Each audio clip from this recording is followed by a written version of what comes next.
बिस्मिल्लाहिर्रहमानिर्रहीम वअम्मा लिल अख़वाति लि अबिन व उम्मिन फ़अहवालुन ख़म्सुन अन्निस्फ़ु लिल वाहिदति वस्सुलुसानि लिल इस्नतैनि फ़साइदतन व माल आख़ि लि अबिन व उम्मिन लिज़्ज़करि मिस्लु हज़्ज़िल उन्सयैनि यसिरन बिही अस्बतन लिस्तिवाइहिम फ़िल क़राबति इलल मय्यिति व लहुन्नल बाक़ी मअल बनाति औ बनातिल इब्नि लिक़ौलिहि अलैहि सलाम इजअलुल अख़वाति मअल बनाति अस्बतन। बिस्मिल्लाहिर्रहमानिर्रहीम। इस फसल के अंदर जो है वो औरतों के अहवाल बयान हो रहे हैं। तो औरतों के अहवाल में से इससे क़बल रहमहुल्लाह जो हैं वो ज़ौजात के अहवाल बयान कर चुके हैं और बेटियों के बयान कर चुके हैं और पोतियों के बयान कर चुके हैं। पोतियों के बाद फिर जो है गुज़िश्ता सबक के अंदर हमने जो है वो मसला तशबीह पढ़ा था, मसला तशबीह पढ़ी, उसके अंदर भी मुख्तलिफ दर्जों की जो पोतियाँ हैं जी उसके अहवाल जो हैं वो बयान हुए थे। तो ये इबारत आपने जो पढ़ी है इसके अंदर जो औरतें हैं उनमें से जो सगी बहनें हैं, जो सगी बहनें हैं जिनको ऐनी बहनें कहते हैं, हकीकी बहनें भी कहते हैं जी। ऐनी, हकीकी और सगी बहनें जो हैं उनके अहवाल बयान किए गए हैं, उनके अहवाल बयान किए गए हैं। तो उनके अहवाल से क़बल तमहीद के तौर पर जो है आप एक मुक़द्दमा समझें कि जो असबा है उसकी दो किस्में हैं। असबा की दो किस्में हैं। एक है असबा नस्बी और एक है असबा सबबी। इसके मुताल्लिक गुफ्तगू हम पीछे पढ़ चुके हैं जी। इन दो किस्मों के मुताल्लिक गुफ्तगू पीछे पढ़ चुके हैं। अब जो असबाए नस्बी है, असबाए नस्बी है, असबाए नस्बी की तीन किस्में हैं। असबाए नस्बी की तीन किस्में हैं। एक किस्म है असबा बिनफ्सिही, दूसरी किस्म है असबा बिगैरिही और तीसरी किस्म है असबा मआ गैरिही। असबा बिनफ्सिही, असबा बिगैरिही, असबा मआ गैरिही, ये तीन किस्में किसकी हैं? असबाए नस्बी की। असबाए नस्बी की तीन किस्में हैं। असबा बिनफ्सिही उस मर्द को कहते हैं कि जब उसकी निस्बत मय्यत की तरफ की जाए तो औरत का वास्ता दरमियान में ना आए। असबा बिनफ्सिही वो मर्द है कि जब उसकी निस्बत मय्यत की तरफ की जाए तो दरमियान में औरत का वास्ता ना आए। जैसे ये बेटा पोता नीचे तक जी, बाप दादा परदादा ऊपर तक, ठीक है जी। और भाई और भाइयों के मुज़क्कर औलाद भतीजे होते हैं ना जी, भाइयों की औलाद मुज़क्कर भतीजे हैं जी। और इसी तरह जो है वो चचा ताया और उनकी मुज़क्कर औलाद, ये सब जो हैं वो असबा बिनफ्सिही के अंदर आते हैं। बेटा पोता नीचे तक, बाप दादा ऊपर तक, भाई और भाइयों की मुज़क्कर औलाद जिसको आप भतीजे कहते हैं, और इसी तरह चचा ताया और उनकी मुज़क्कर औलाद, ये किसके अंदर हैं? असबा बिनफ्सिही के अंदर। असबा बिनफ्सिही के अंदर हैं। तो असबा बिनफ्सिही जो होता है वो सिर्फ वो मर्द ही होते हैं जी। असबा बिनफ्सिही सिर्फ मर्द होते हैं। औरतें जो होती हैं, कोई औरत भी असबा बिनफ्सिही नहीं होती, ठीक है। अच्छा जी। उसके बाद जो दूसरी किस्म है असबा बिगैरिही। असबा बिगैरिही जो है वो औरत है जो मर्द के साथ असबा बनती है। असबा बिगैरिही वो औरत है जो मर्द के साथ असबा बनती है। जैसे जो है वो मय्यत जो है उसकी जो बेटी है, उसकी जो बेटी है, तो अगर उस बेटी के साथ जो है उसका जो है वो मय्यत का बेटा यानी लड़की का भाई भी मौजूद हो जी, लड़की का भाई भी मौजूद हो, तो अब ये जो बेटी है ये अपने भाई के साथ क्या बन जाएगी? असबा बन जाएगी। और ये असबा बिगैरिही है, क्या है? असबा भी गैरी। हाँ भी पीछे आपने जो बेटियों के अहवाल पढ़े हैं, बेटियों के कितने हाल थे भला? 3, निसफ, सुलुसान और असबा। निसफ, सुलुसान और असबा। तो असबा वो कब बनती थी? जब उनके साथ कोई बेटा मौजूद हो। हाँ, कोई बेटा भी, उसका लड़की का भाई भी मौजूद होता था, तो क्या बन जाती थी? असबा बन जाती थी। असबा बन जाती थी। ठीक है ना जी? तो ये मैयत की जो बेटी जब ये अपने भाई के साथ मिल जाएगी तो क्या बन जाएगी? असबा बन जाएगी। इसको फिर ये असबा भी गैरी ही है कि ये औरत है जो मर्द के साथ मिलकर क्या बनी है? वो औरत जो मर्द के साथ मिलकर असबा बन जाए उसे क्या कहते हैं? असबा गैरी ही कहते हैं। और असबा मा गैरी ही, असबा मा गैरी ही वो औरत है जो दूसरी औरत के साथ मिलकर असबा बनती है। वो औरत है जो दूसरी औरत के साथ मिलकर क्या बनती है? असबा बनती है।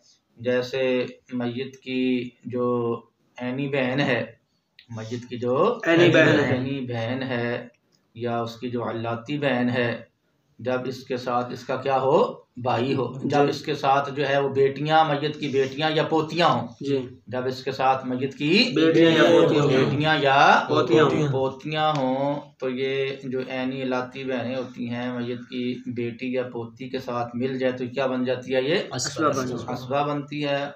तो ये असबा मा गैरी ही है। क्या है? असबा मा गैरी। और ठीक है, जो औरत किसी मर्द के साथ मिलकर असबा बनेगी तो वो क्या है? असबा बिनफ्सिही बिगैरिही। और जो औरत दूसरी औरत के साथ मिलकर असबा बने, असबा मा गैरिही। ठीक है जी? इस तमहीद के बाद समाअत फरमाएं कि मुसन्निफ रहिमहुल्लाह जो हैं उन्होंने सगी बहनों के 5 अहवाल बयान फरमाए हैं। सगी बहनों के 5 अहवाल हैं। सगी बहनों के 5 अहवाल हैं। नंबर 1 निसफ, नंबर 2 सुलुसान, नंबर 3 असबा बिगैरिही, नंबर 4 असबा मआ गैरिही और नंबर 5 महजूब। नंबर 5 महजूब। ठीक है, तो सगी बहनों के 5 अहवाल हैं। सगी बहनों के 5 अहवाल हैं। एक निसफ है, दूसरा सुलुसान है, तीसरा असबा बिगैरिही है, चौथा असबा मआ गैरिही है और 5वां जो हाल है वो महजूब है। तो इन 5 अहवाल में से सबसे पहला जो हाल है वो है निस्फ। क्या है जी? निस्फ। कि इस सूरत के अंदर जो मैयत की सगी बहन है उसको उसकी कुल जायदाद में से आधी जायदाद मिलेगी। कुल जायदाद में से आधी जायदाद मिलेगी। इसके लिए शर्त ये है कि उसकी जो बहन है वो एक हो। क्या हो? एक हो, एक से ज्यादा ना हो।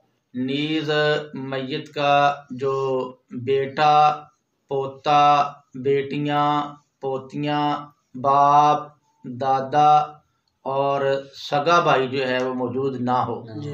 ठीक है, तो इस सूरत के अंदर मैयत की जो सगी बहन होगी उसको कुल जायदाद में से आधी जायदाद मिलेगी। कुल जायदाद में से आधी जायदाद मिलेगी। हाँ, ये साथ बहन भी एक हो, मैयत का बेटा, पोता, बेटियां, पोतियां, बाप, दादा और सगा भाई मौजूद ना हो। ये सारी शराइत हैं साथ। ठीक है ना? तो जब ये सारी बहन भी एक हो और बाकी शराइत हैं वो भी पाई जाएं, बहन एक हो और बाकी शराइत भी पाई जाएं, तो फिर जो बहन है उसको कुल जायदाद में से निस्फ जायदाद मिलेगी। तो हम फर्ज करते हैं कि एक शख्स जो है वो अपनी एक सगी बहन और चचा छोड़कर फौत हुई है। फौत हुआ है, एक सगी बहन और चचा छोड़कर जो है वो फौत हुआ है। तो मसला यूँ बनाएंगे कि मैयत लिखने के बाद नीचे जो है वो ऐनी बहन लिख लेंगे, एक ऐनी बहन, और थोड़ी सी जगह छोड़कर तो हम चचा लिख लेंगे। थोड़ी सी जगह छोड़कर चचा लिखेंगे। तो इस मसला के अंदर चूँकि सगी बहन की हालत जो है वो निस्फ है, एक बहन है, तो इसलिए उसके नीचे लिखेंगे निस्फ। और चचा चूँकि असबा होता है चचा असबा होता है। असबा होता है, तो उसके नीचे हम असबा लिख लेंगे। अब हमने मसला बनाना है, तो क्योंकि जो 6 हिस्से हमने पढ़े हैं उसमें से यहाँ जो इस मसला के अंदर निस्फ आया हुआ है, जी, क्या आया हुआ है? निस्फ आया हुआ है, और इसका जो मुईन व मददगार अदद है वो 2 दो है। है। वो क्या है? 2 है। 2 है। तो 2 से मसला बनाएंगे तो मैयत के ऊपर 2 लिखेंगे, तो 2 में से जो निस्फ है वो क्या है? 1 है। तो 1 निस्फ के नीचे लिख देंगे और बाकी जो 1 बचा है वो असबा के नीचे लिख देंगे। तो इसमें कुल जायदाद के जो हैं वो 2 हिस्से किए जाएंगे, जिनमें से 1 हिस्सा जो है वो सगी बहन को दे दिया जाएगा जी, और जो बाकी 1 हिस्सा है वो चचा को चचा को बतौर बतौर असबा चचा को दे दिया जाएगा। ठीक है जी। जी। अच्छा जी, सगी बहनों के अहवाल में से जो दूसरी हालत है, जो दूसरा हाल है वो है सुलुसान। वो क्या है? सुलुसान है कि सगी बहन जो है उसको 2/3 मिलेगा। क्या मिलेगा? 2/3 मिलेगा। 2/3 मिलेगा, जिसको 2/3 भी कहते हैं, जिसको 2/3 भी कहते हैं। तो ये सुलुसान 2/3 जो है वो सगी बहनों को उस सूरत में मिलेगा जब बहनें जो हैं वो 2 या 2 से ज्यादा हों, 2 या 2 से ज्यादा हों, लेकिन साथ वो पहले वाली जो शर्तें हैं वो बरकरार रहेंगी कि बेटा, पोता, बेटियां, पोतियां, बाप, दादा और सगा भाई मौजूद ना हो। बस पहली हालत में ये था कि बहन 1 थी जी। अब ये है कि बहनें क्या हो गई हैं? 2 या 2 से ज्यादा हो गई हैं। बाकी जो शराइत हैं वो बदस्तूर कायम है, वो बदस्तूर कायम है। बहनें जब 2 या 2 से ज्यादा हो जाएं, बाकी शराइत अपनी जगह पर मौजूद हों, तो इस सूरत के अंदर जो सगी बहनें हैं उनको 2/3 मिलेगा। क्या मिलेगा? 2/3 मिलेगा। हम फर्ज करते हैं कि एक शख्स जो है वो अपनी 2 सगी बहनें और चचा छोड़कर फौत हुआ है। 2 सगी बहनें और चचा छोड़कर फौत हुआ है, तो मैयत लिखने के बाद नीचे जो है वो 2 बहनें सगी बहनें लिखेंगे और उसके बाद थोड़ी सी जगह छोड़कर तो हम चचा लिख लेंगे। तो यहाँ चूंकि बेटियों की जो है वो दूसरी हालत है, बेटियों की नहीं बल्कि बहनों की क्या है? दूसरी हालत। सगी बहनों की दूसरी हालत है, इसलिए उसके नीचे क्या लिखेंगे? सुलुसान लिखेंगे। बहनों के नीचे सुलुसान लिखेंगे और चचा असबा है तो उसके नीचे क्या लिख लेंगे? असबा लिख लेंगे। तो यहाँ 6 हिस्सों में से जो फर्जी हिस्से हैं, 6 हिस्सों में से सुलुसान आया है। क्या आया है? सुलुसान आया है। बस 1 ही हिस्सा आया है जी। 2 या 2 से ज्यादा नहीं है, बस सिर्फ एक ही है। तो जब 1 ही हिस्सा किसी नौ का कोई 1 ही हिस्सा होता है बस 6 हिस्सों में से, तो फिर उसका हम नाम जो अदद है उससे मसला बनाते हैं सवाई निसफ के। तो यहाँ सुलुसान का जो हम नाम अदद सलासा 3 है जी, तो मसला 3 से बनाएंगे। ऊपर मैयत के 3 लिख लिया जी। तो 3 में से जो 2/3 है वो कितना बनता है? 2 बनते हैं। तो सुलुसान के नीचे 2 लिख लिए, तो बहनों को मिल गए 2 मिल गए और बाकी 1 बच गया, तो बतौर असबा चचा को मिल जाएगा। कुल जायदाद के 3 हिस्से हो जाएंगे जी। कुल जायदाद के 3 हिस्से हो जाएंगे। 3 हिस्सों में से 2 हिस्से जो है वो बहनों को मिल जाएंगे और जो 1 हिस्सा है वो बतौर असबा चचा को मिल जाएगा।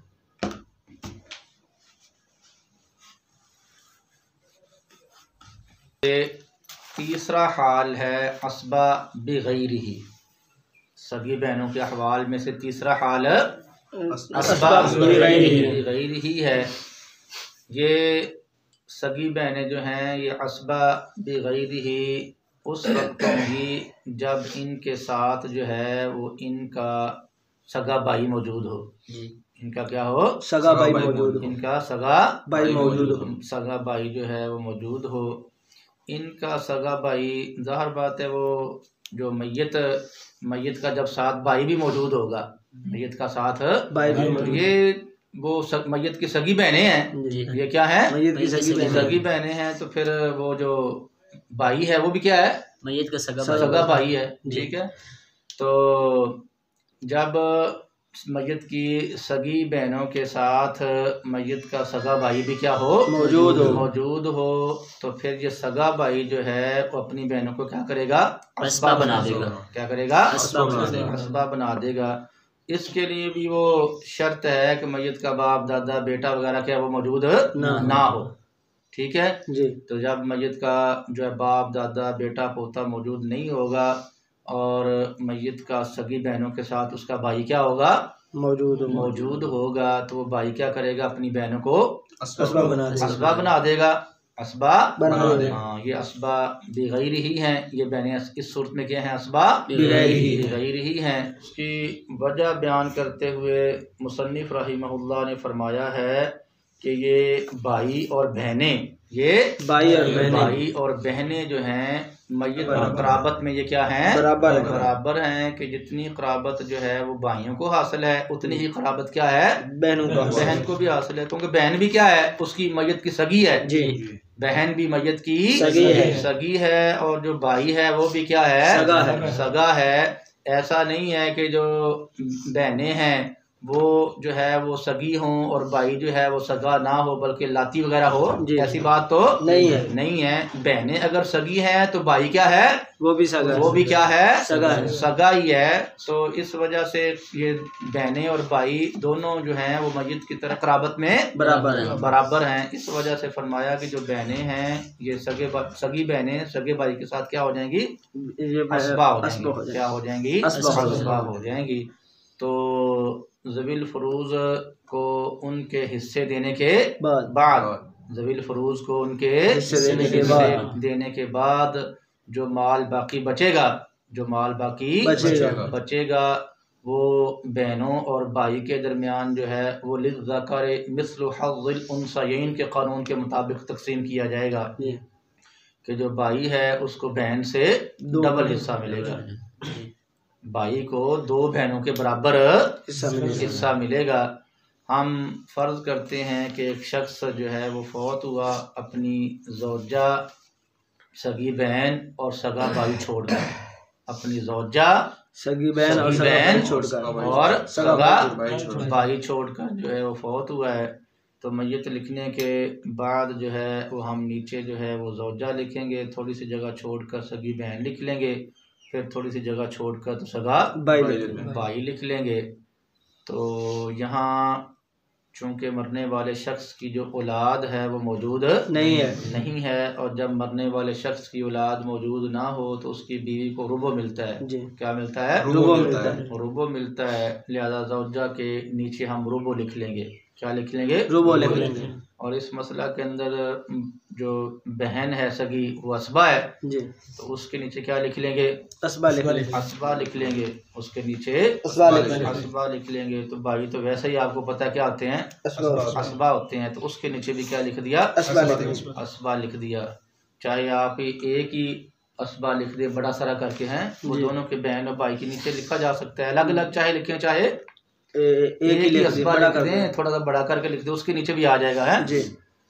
तो अब इस मसला के अंदर चूंकि रुबो आया हुआ है जी, क्या आया हुआ है, रुबो आया हुआ है और हिस्सा बस एक ही है, कोई और हिस्से नहीं है। तो रुबो का जो हम नाम अदद अरबा है 4, उससे क्या करेंगे, मसला बनाएंगे। तो 4 में से जो रुबो है चौथा हिस्सा है वो कितना बनता है, एक बनता है। तो रुबो के नीचे हम लिख लेंगे 1 जी, और बाकी बचे 3। तो 3 में से जो 2 है वो किसको दे देंगे, भाई को दे देंगे और 1 दे देंगे बहन को दे देंगे। तो कुल जायदाद जो उसके 4 हिस्से हो गए, 1 ज़ौजा को मिल गया, 1 सगी बहन को मिल गया और जो 2 हैं वो सगे भाई को मिल जाएंगे। ठीक है जी। बहनों के अहवाल में से जो चौथी हालत है, जो चौथा हाल है वो है असबा मआ गैरिही, असबा मआ गैरिही है। तो अगर मैयत की जो सगी बहन है, मैयत की जो सगी बहन है उसके साथ मैयत की बेटी या पोती, मैयत की जो बेटी है या पोती है वो मौजूद हो, मैयत की सगी बहन के साथ मैयत की बेटी या पोती मौजूद हो, तो ये सगी बहन जो है वो मैयत की बेटी या पोती के साथ मिलकर असबा मआ गैरिही बन जाएगी।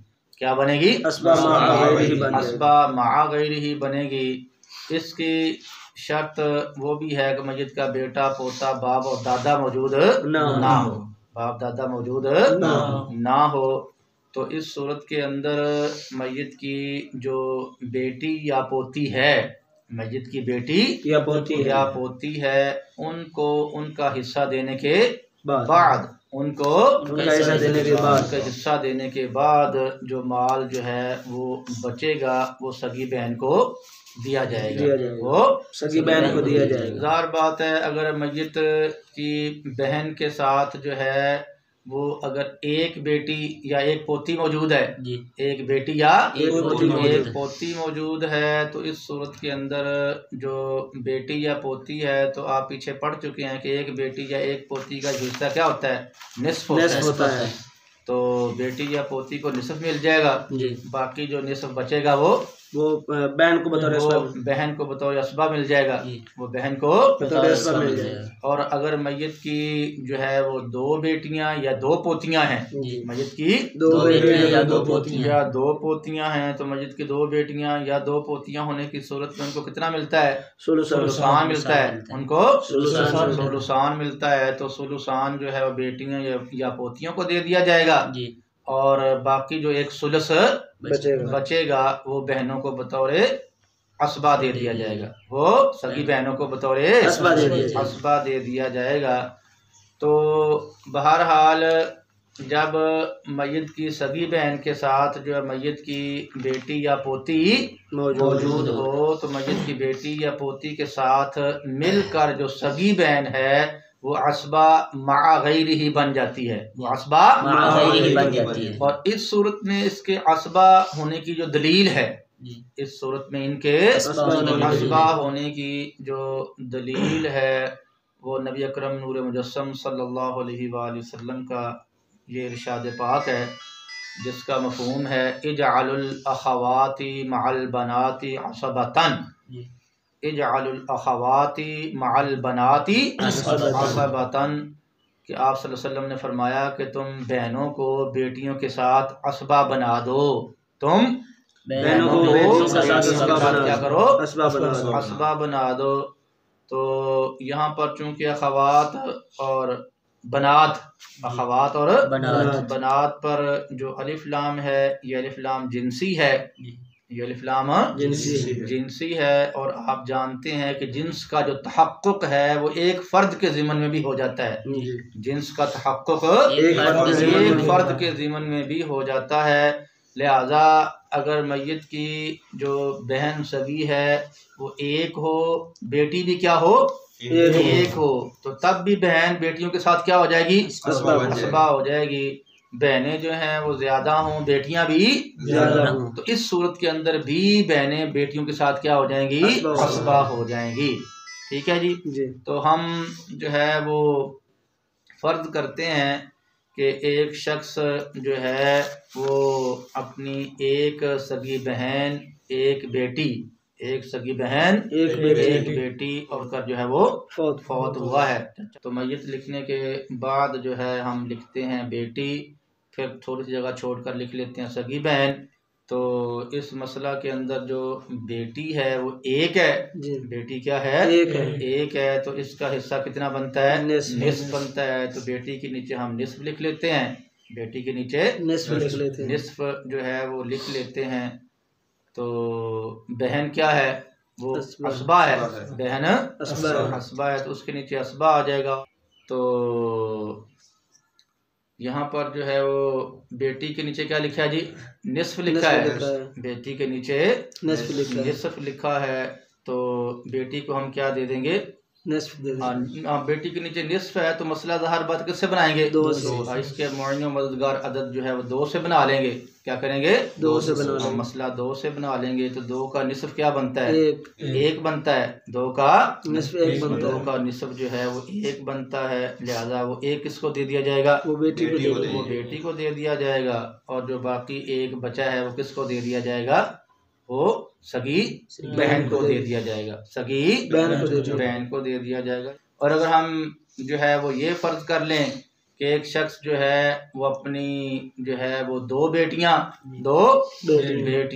और सगी बहन छोड़कर क्या हुआ है, फौत हुआ है। तो इस सूरत में मैयत के नीचे जो है वो दो बेटियां और थोड़ी सी जगह छोड़कर तो सगी बहन लिखेंगे, थोड़ी सी जगह छोड़कर सगी बहन लिखेंगे। तो बेटियों के नीचे हम लिख देंगे सुलुसान लिख देंगे और बहन के नीचे क्या लिख देंगे, अस्बा लिख देंगे।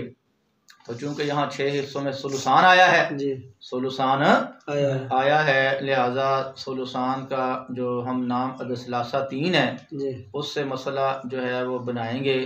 तो सुलुसान में से 3 में से सुलुसान कितना बनता है, 2 बनता है। 2 किसको दे देंगे, बेटियों को। वो 2 जो है वो बेटियों को दे देंगे और 1 किसको दे देंगे, सगी बहन को दे देंगे, सगी बहन। हाँ, तो इस मसला के अंदर ये दोनों मिसालें जो हैं, ये दोनों मिसालें, एक मिसाल के अंदर हमने 1 बेटी और सगी बहन को फर्ज किया है और दूसरी मिसाल के अंदर 2 बेटियों और सगी बहन को फर्ज किया है। तो आप जो है वो बेटी और बेटियों की जगह पर पोती और पोतियों को भी फर्ज कर सकते हैं। तो मसला उसी तरह बनेगा जिस तरह पहले बनाया गया है, मसला उसी तरह बनेगा जिस तरह पहले बनाया गया। और सगी बहनें जो हैं उनके अहवाल में से जो 5वां हाल है, जो पांचवा हाल है वो है महजूब। क्या है, महजूब है कि इस सूरत में इनको कुछ नहीं मिलेगा, इस सूरत में इनको कुछ नहीं मिलेगा।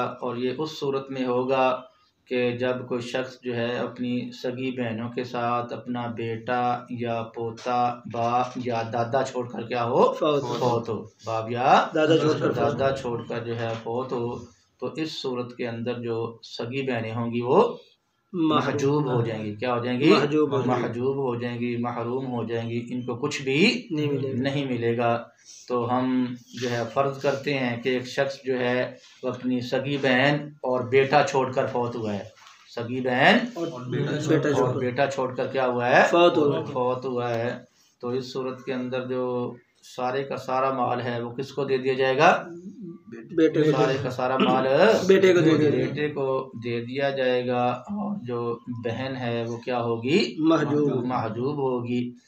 ये जो यहाँ पर हमने 5वां हाल सगी बहनों का बयान किया है महजूब, ये जो 5वां हाल हमने सगी बहनों का महजूब बयान किया है, तो आपने जो इबारत पढ़ी है उस इबारत के अंदर ये 5वां हाल इस जगह बयान नहीं हुआ है।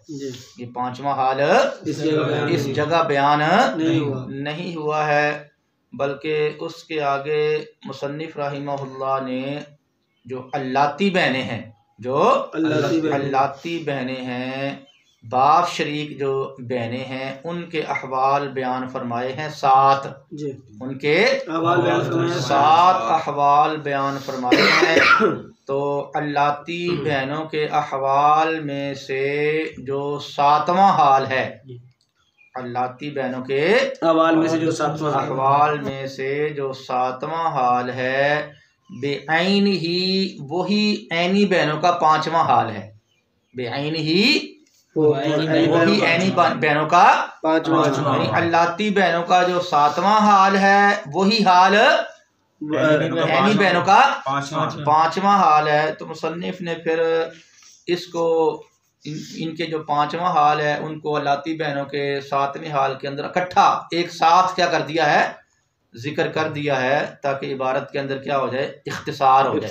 क्या हो जाए, इख्तिसार के पेश नज़र मुसन्निफ ने ऐनी और अल्लाती बहनों का एक हाल जिसमें वो मुश्तरक थी हैं जी, उनको क्या कर दिया, इकट्ठा बयान कर दिया है, ताकि एक मरतबा यहाँ जिक्र करते और फिर आगे भी वही अल्लाती बहनों के हाल के अंदर भी वही एक हाल आना था।